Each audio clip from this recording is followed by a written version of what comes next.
प्यारे बच्चों नमस्कार। मेरे YouTube चैनल संस्कृत हिंदी एवं संगीत सरिता में आपका स्वागत है।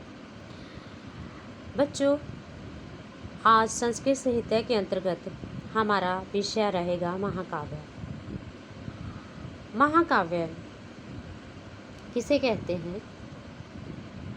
जैसे कि महाकाव्य शब्द को परिभाषित करते हुए साहित्य दर्पणकार आचार्य विश्वनाथ ने लिखा है, जिसमें सर्गों का निबंधन हो उसे महाकाव्य कहते हैं। इसमें एक देवता या सद्वंश में उत्पन्न क्षत्रिय नायक होता है और जो धीरोदात्त आदि गुणों से युक्त होता है। कहीं कहीं पर एक वंश के अनेक कुलीन राजा भी इसके नायक होते हैं। इसमें श्रृंगार रस, वीर रस और शांत रस में से कोई एक रस मुख्य होता है और अन्य रस इसके अंग होते हैं।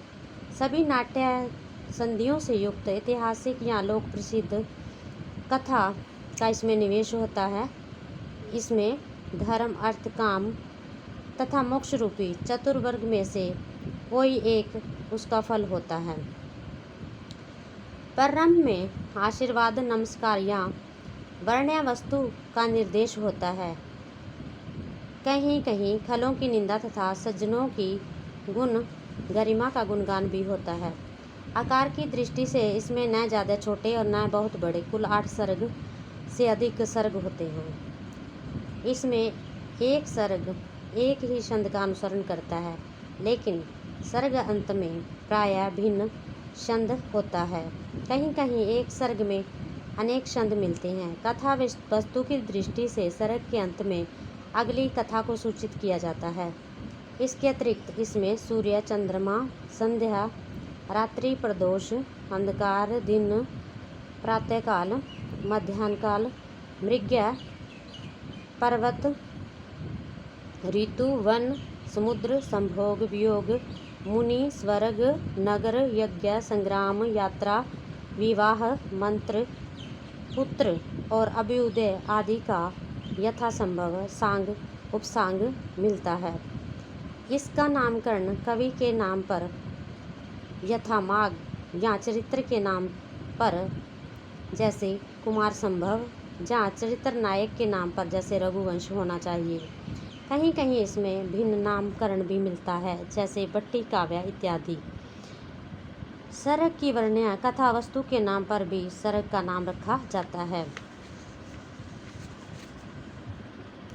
ध्यान देने योग्य बात है कि आर्ष काव्य ऋषि प्रणीत, जो ऋषियों के द्वारा लिखे गए हैं, सर्गों का नाम आख्यान कहलाता है। जैसे महाभारत प्राकृत काव्यों में सर्गों का नाम आश्वास होता है। इसमें स्कंदक या कहीं कहीं गलितक छंद होते हैं, जैसे सेतुबंध।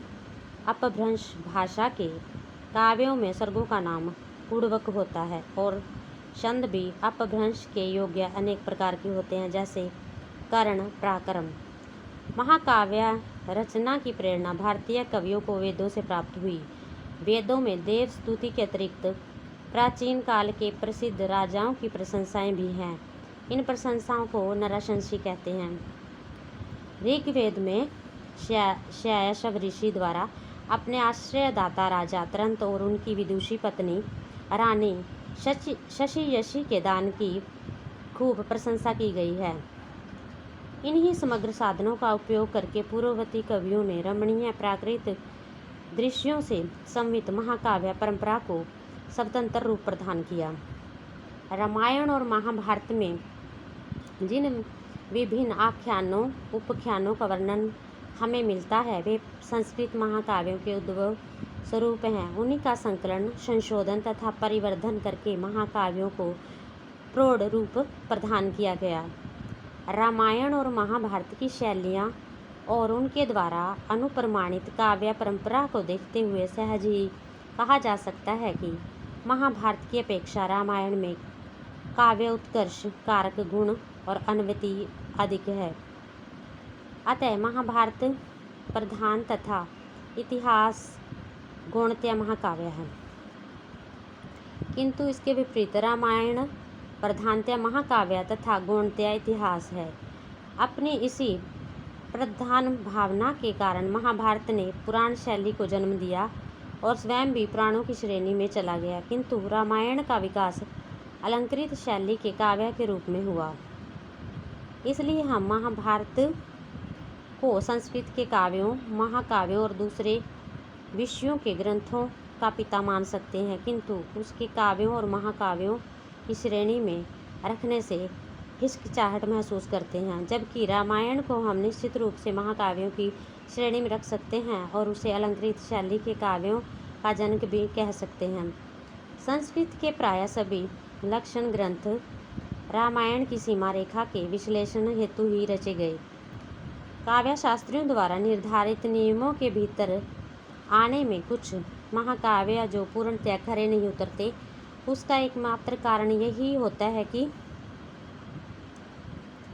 उस समय रामायण और महाभारत काव्य शास्त्रियों को अत्यधिक प्रभावित किए हुए थे। परवर्ती महाकवियों ने महाभारत से अपनी कथा वस्तु का चयन करके उसे रामायण की शैली में बांधकर उपर्युक्त दोनों ही महाकाव्यों की गरिमा को सुस्पष्ट किया। इस प्रकार रामायण से रूप, शिल्प तथा महाभारत से विषय वस्तु लेकर यह महाकाव्य परंपरा आगे बढ़ी। अश्व घोष, कालिदास, भारवी, माघ और श्रीहर्ष ने महाकाव्यों के शिल्प संबंधी अलंकार रचना, रूपकों तथा उपमाओं का आधिक्य और प्रकृति चित्रण आदि सभी का आधार रामायण ही है। कुछ ग्रंथकारों ने महाभारत की शैली पर भी काव्य लिखने की चेष्टा की, किंतु वे विशुद्ध महाकाव्यों की श्रेणियों में नहीं आ सके। ऐसे काव्यों में राजतरंगिणी तथा कथाश्रित सागर को रखा जा सकता है, जिन्होंने स्वयं को एक प्रबंध के रूप में विख्यात करना भी चाहा, किंतु उनकी स्थिति आज दूसरे ही रूप में उपलब्ध होती है। प्रतिनिधि महाकाव्यभूत कालिदास ने रघुवंशम में अयोध्या नगरी यदि एक रमणी की भांति राजा के सम्मुख उपस्थित होती है, तो रामायण के सुंदरकांड में लंका नगरी पहले ही एक रमणी के रूप में सुशोभित हो रही है। महाकाव्यों में ऋतुओं, पर्वतों और नदियों के वर्णन की बहुलता पाई जाती है, किंतु इनके निदर्शनों को महर्षि वाल्मीकि वर्षा, शरद और हेमंत ऋतुओं, चित्रकूट पर्वत और मंदाकिनी नदी के विस्तृत वर्णनों द्वारा पहले ही उपस्थित कर चुके हैं।